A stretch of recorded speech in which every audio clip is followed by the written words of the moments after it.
Wonderful world of Disney.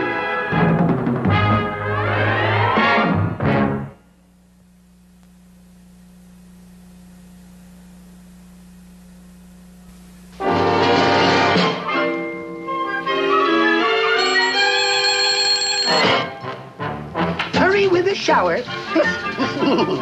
Hurry getting dressed. Have to watch the hour. Have no time to rest. All must be perfection. The big day is at hand. Just one more inspection. Now let's see how we stand. Waterfalls are flowing, check. Flowers are in bloom, check. Geysers all are blowing, check. Lots of camping room, check. All the lakes and the streams are well stocked. There's a sign for each road and trail. Everything's ready, all ready, I'm ready. And now for the last detail.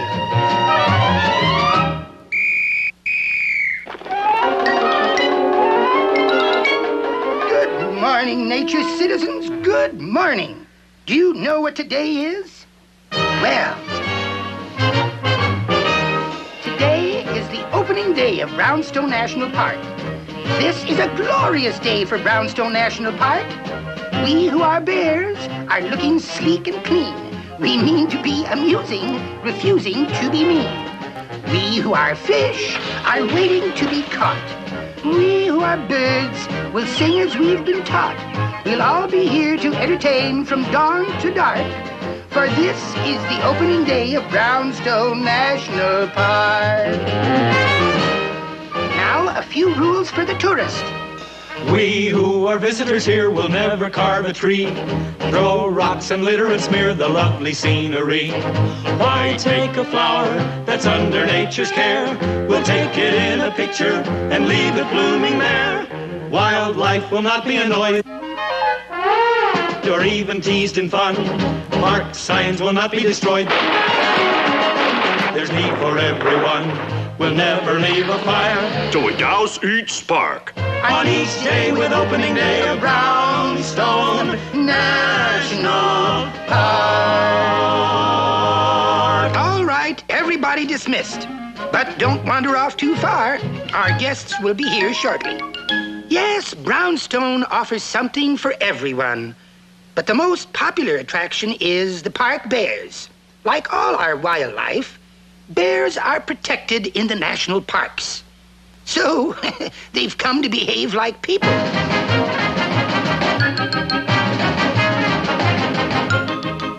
See what I mean?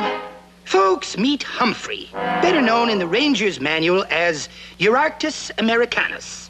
Incidentally, the black bear, which is usually brown, also comes in shades of red, white, blue, yellow, silver, or gold.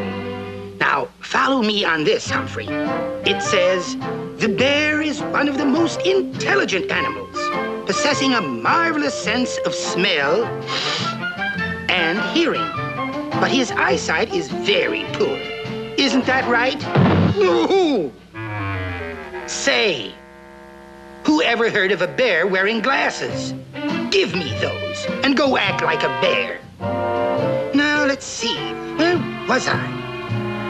Oh, yes. A bear's main object in life seems to be eating. In fact, most of them are usually hungry as bears. Hungry as bears? Say, that's not bad.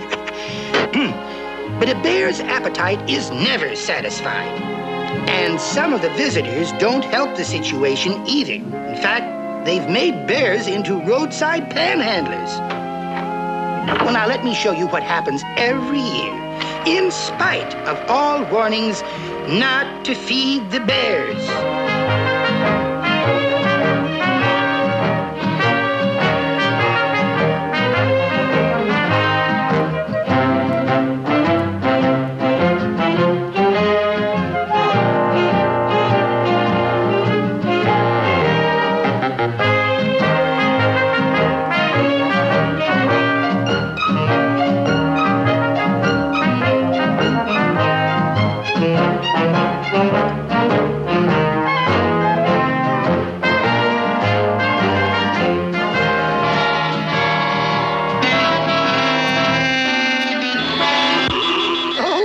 Here they come. Fun. At Brownstone National Park. Oh, dear, they're here. Welcome to Brownstone National Park. And now a few rules.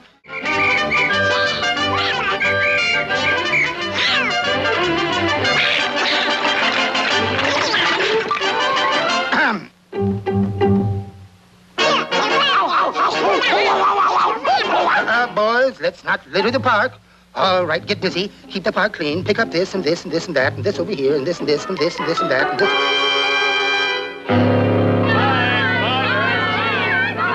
Can't you read signs? Oh, dear. Wait a minute. I'm the boss. Why should I clean up this mess? Places, everybody. First you stick a rag, put it in the bag, bump, bump. Then you bend your back, put it in the sack, bump, bump. That's the way it's done. It's a lot of fun, bump, bump. Cutting capers, putting papers in the bag. First you stick a rag, put it in the bag, bump, bump. Then you bend your back, put it in the sack, bump, bump. That's the way it's done. It's a lot of fun, bump, bump. Cutting capers, putting papers in the bag.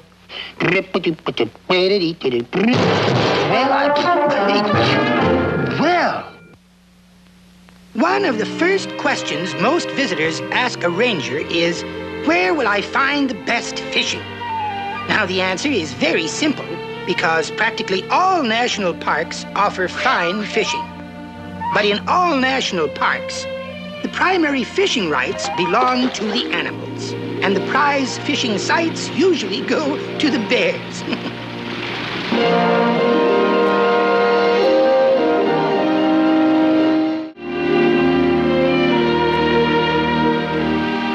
If you don't happen to be a bear, then, of course, it's a lot harder to catch fish. For example, take the case of the average angler. Behold the fisherman.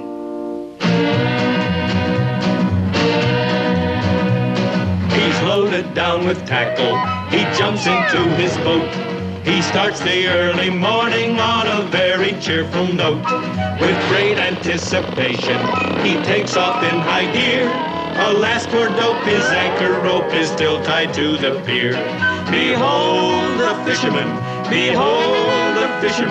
with confidence that nothing can dismay. His skill is unsurpassed, he only needs one cast, and he's tangled up the balance of the day. In scientific research, he practices his art, with slide rule and barometer, thermometer and chart. He studies all the insects that fly or crawl or swim. And while he studies fishes, all the fishes study him. Behold the fisherman, while eating lunch he lets no time go by. But fish ignore his plugs, his spinners, jigs and bugs, for they'd rather have his ham and cheese on rye. He knows the fish are clever. He hides up in a tree. He's trying to outsmart them and he's moving cautiously. But when the branch is broken, he seems so out of place. Instead of going angling, he's just dangling out in space. Behold the fisherman, behold the fisherman, what aches and pains and tortures he's endured. His liniments and pills may heal a lot of ills, but the fishing fever never can be cured. So now you see why every year millions of fishermen find time to, oh my goodness, it's that time now. My, the lake is loaded. A nice crowd, yes, a nice crowd.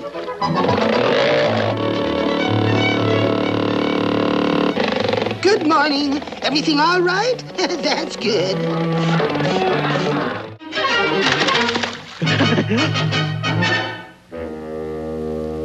Fishing season's over. You know, hunting has always been a popular sport, but it's kind of tough on the animals. So to protect them, the National Park Service was established. It provides that man's use of the parks must not interfere with the welfare of the native animals. This means hunting, trapping, or molesting our wildlife is forbidden. Here at Brownstone, the animals are free to roam as they please. And as long as they stay within the park boundaries, they are safe. But if they wander beyond the limits, they become fair game for the hunter. Like those bears over there. Bears over there! Fellows, come on.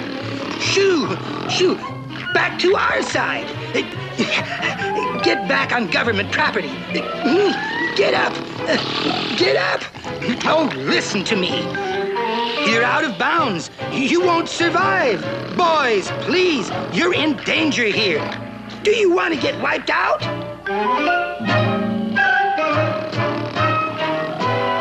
Do you want to go out like the passenger pigeon went? Do you? Don't you tremble to think how the dodo bird's life was spent? Don't you? Doesn't the plight of the heath hen and the fate of the Labrador duck make you aware that when you're lying there, you're really just pressing your luck? Would you kindly consider the Miriam elk and the auk? Would you? Do you think that their passing is nothing but rumor and talk? Do you? Well, I'm sorry to put this so strongly, to be so direct and succinct. Don't you want to be smart? Do you have to be dumb? Would you like to depart, disappear, and become extinct? Okay, fellows.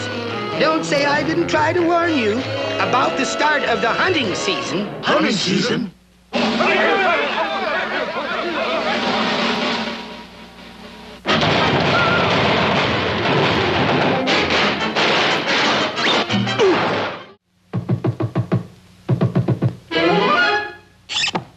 Is the coast clear, pal?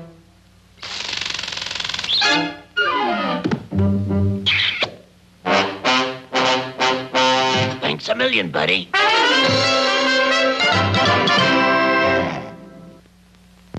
You know, not long ago, we just had one national park. Today, there are over 30 national parks. And over 100 million people visit us each year. And they find the sights so overwhelming, they can't wait to ask questions. So it's to that inquisitive group I take off my hat. Because that's where I keep a list of the questions that people have asked. For example, while crowds watch Old Faithful in Yellowstone Park, the ranger's aware that before it grows dark, some well-meaning tourist will ask him forthright, "Oh, Ranger, do you shut off these geysers at night?" do you shut off these geysers at night? Yo! Up in Sequoia, where redwoods achieve such great height and width that they're hard to believe, the ranger is sure to be asked every day, Oh, Ranger, how can you see anything with all these trees in the way? With all of these trees in the way, ooh! deep down in Carlsbad one can explore limestone formations on ceiling and floor. Here folks inquire in manner profound, Oh, Ranger, Is this cave all underground? Is this cave all underground? Ooh! Guiding a tour through the Everglades swamp, where spoonbills, flamingos, and pelicans romp. The question that causes the ranger to scowl. Oh, Ranger, are these birds or just waterfowl? Are these birds or just waterfowl? Ooh! But questions on a tour indicate an interest, and that's good. What's bad is that people who will disobey the ranger. Let me tell you about a recent experience I had with one of the park pests.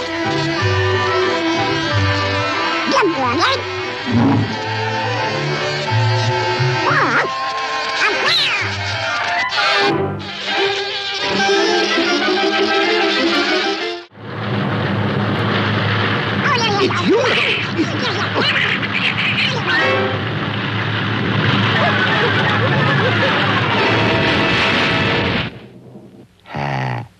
You take too many baths.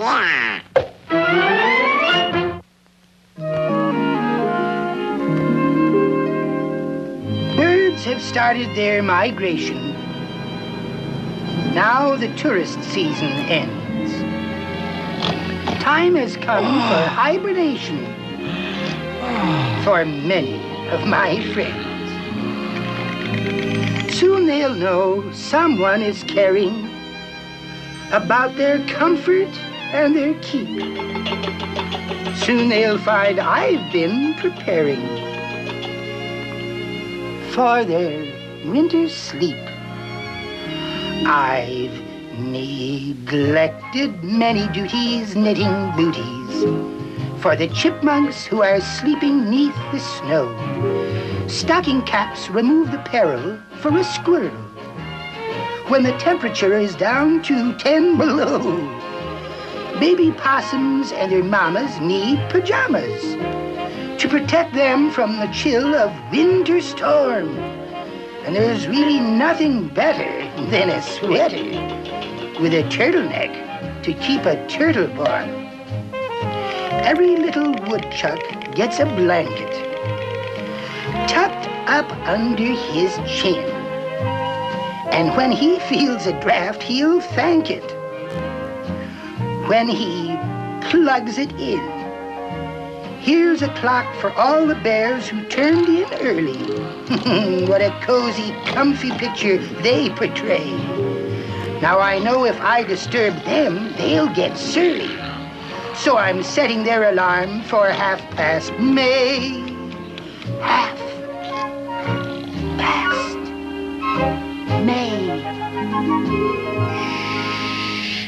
Well, the animals are all tucked in. The tourists have finished their vacations. Now all I have to do is wait for the arrival of my replacement, the ranger in training.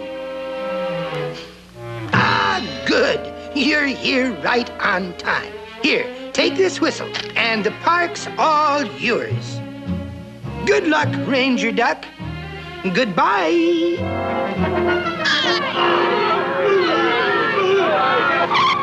That's funny. I thought I heard the bears. Well, anyway, that's his problem now.